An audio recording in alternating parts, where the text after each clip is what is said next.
নমস্কার বন্ধুরা, আপনারা সবাই কেমন আছেন? আশা করি সবাই ভালো আছেন, সুস্থ আছেন। আজকে শনিবার, ওর ছুটি, তাই সকাল সকাল বেরিয়ে পড়লাম একটু মাছের বাজার করতে। আমরা এখন যেখানে যাচ্ছি সেটার ঠিকানা ওর বন্ধুর কাছ থেকে পেয়েছে। এখানে নাকি অনেক রকমের মাছ পাওয়া যায়, তাই আমরা ভাবলাম যে একবার গিয়ে দেখেই আসা যায়। রোডের বাঁদিকে যে জায়গাটা দেখতে পাচ্ছেন, সেই জায়গাটায় সকালবেলায় সবাই মর্নিং ওয়াক করে, অনেকে সাইকেলিং করে। এই জায়গাটা শুধু এই কারণেই বানানো হয়েছে। কি সুন্দর লাগছে দেখুন জায়গাটা। আমরা বাঙালিদের একটু মাছ না হলে চলে বলুন?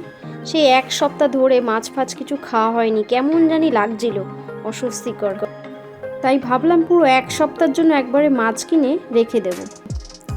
ও খুব একটা মাছ ভালো খায় না, কিন্তু আমার বেশ ভালোই লাগে খেতে।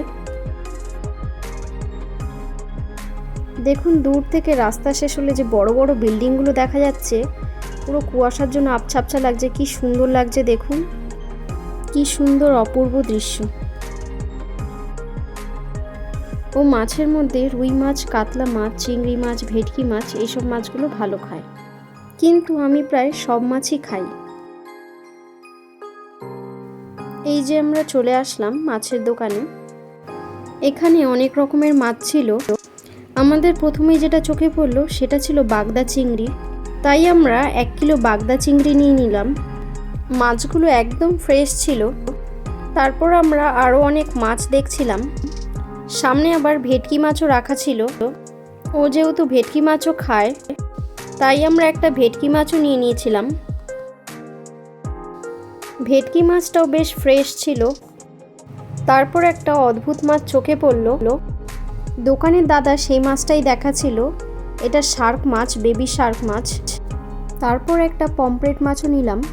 এখন আমাদের ভেটকি মাছটা আর পমফ্রেট মাছটা কেটে দিচ্ছিল। এখানে জানেন আমরা একটা ভুল করে ফেলেছি। আসলে তাড়াহুড়োর মাথায় সব ঝোলের মাছের মতন করে ভেটকি মাছটা পুরো কাটা হয়ে গেছিলো। অর্ধেকটা ফিশ ফ্রাইয়ের মতন মাছ করে নিলে ভালো হতো, সেটা বাড়িতে এসে আমাদের মাথায় এসেছিল। তাই পরের বার যখন এই মাছটা নেব তখন ওভাবে অর্ধেক কাটিয়ে নেব। এখানে আরও অনেক ধরনের মাছ ছিল, কাঁকড়া ছিল, সেগুলোই দেখাচ্ছিল দাদা আমাদেরকে। ইলিশ মাছও দেখাচ্ছিল। ইলিশ মাছটা ও আবার খায় না, আর অনেকটাই মাছ হয়ে গেছিলো, তাই আমরা ইলিশ মাছ আর নিইনি।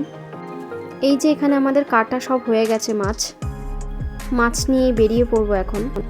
যদি হায়দ্রাবাদের অন্য কোনো বাঙালিরা এখানে আসতে চান, এই জায়গাটা ছিল আলভিন এক্স রোড থেকে মিয়াপুর যাওয়ার রাস্তায়, বালাজি মোটরসের পাশে। এখন আমরা আবার বেরিয়ে পড়লাম বাড়ির উদ্দেশ্যে। এখানে মাছগুলোর দামগুলো বেশ রিজনেবল ছিল। আমরা তাই ভেবেছি যখনই মাছ কিনতে আসবো এখানেই আসবো মাছ কিনতে।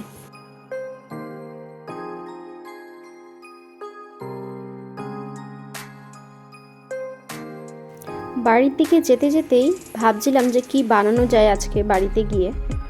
প্রথমে ভাবছিলাম যে ভেটকি মাছ দিয়ে একটু পাতুরি করব, কিন্তু এখানে কলা পাতাটা পাওয়া মুশকিল ছিল।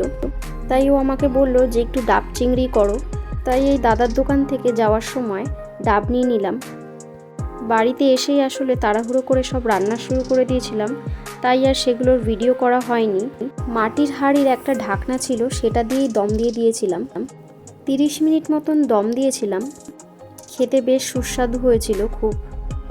আমাদের এখানে একটা ভুল হয়ে গেছিলো, আমরা ডাবটাকে পুরো মাথাটা কাটিয়ে নিয়ে আসিনি, বাড়িতে এসেই ছুরি দিয়ে কোনো রকমে কাটতে হয়েছিল, তাই একটু অসুবিধাই হয়েছিল। খুব কষ্ট করে ছুরি দিয়ে কেটেছিলাম। ভেবেছি এর পরের বার কাটিয়েই নিয়ে আসবো। ডাব চিংড়ির সাথে একটু ভেজ ডালও বানিয়েছিলাম, ওটাও খুব সুস্বাদু হয়েছিল। চিংড়ি মাছগুলো বাড়িতে এনেই কেটেছিলাম আমি, যাতে মাছগুলো অনেক দিন ফ্রেশ থাকে তার জন্য। তো আজ এই অবধি, দেখা হবে পরের একটা ভিডিওতে। সবাই ভালো থাকবেন, সুস্থ থাকবেন। দেখা হবে আবার পরের একটা ভিডিওতে। আর ভিডিওটা ভালো লাগলে একটা লাইক, কমেন্ট অ্যান্ড শেয়ার করবেন। চলুন এখন খেয়ে নেওয়া যাক।